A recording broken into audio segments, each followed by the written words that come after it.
Kita buka informasi pertama, saudara. Pada musim kemarau yang melanda Aceh saat ini sangat rentan munculnya titik panas di sejumlah wilayah di Aceh. Untuk itu, Badan Meteorologi, Klimatologi, dan Geofisika menghimbau warga untuk waspada kemunculan titik panas yang dapat memicu kebakaran hutan dan lahan.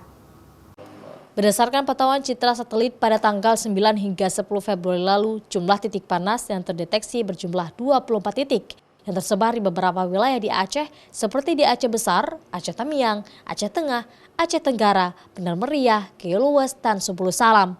Namun pada tanggal 11 hingga 12 Februari dari pantauan citra satelit Terra Aqua, tidak terdapat kemunculan titik panas. Menurut kasih data dan informasi BMKG Stasiun Sultan Iskandar Muda, hal tersebut disebabkan oleh hujan yang mengguyur Aceh dalam 2 hari terakhir.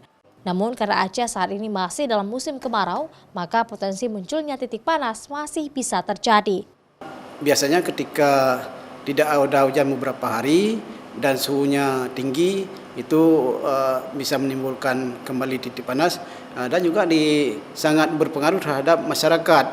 Masyarakat ini kalau tidak sadar akan lingkungan, memang dia akan timbul lagi karena hampir 100% itu disebabkan oleh ulah manusia dengan membakar hutan dalam membuka lahan. Sementara itu, beberapa wilayah terutama barat selatan Aceh juga berpotensi hujan dengan intensitas ringan hingga sedang. Karena wilayah ini masuk dalam wilayah non-musim di mana hujan dapat terjadi sepanjang tahun.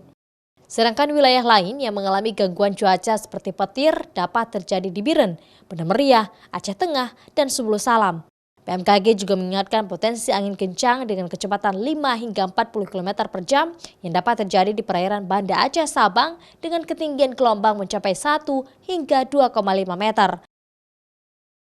Mustajab, Kompas TV, Banda Aceh.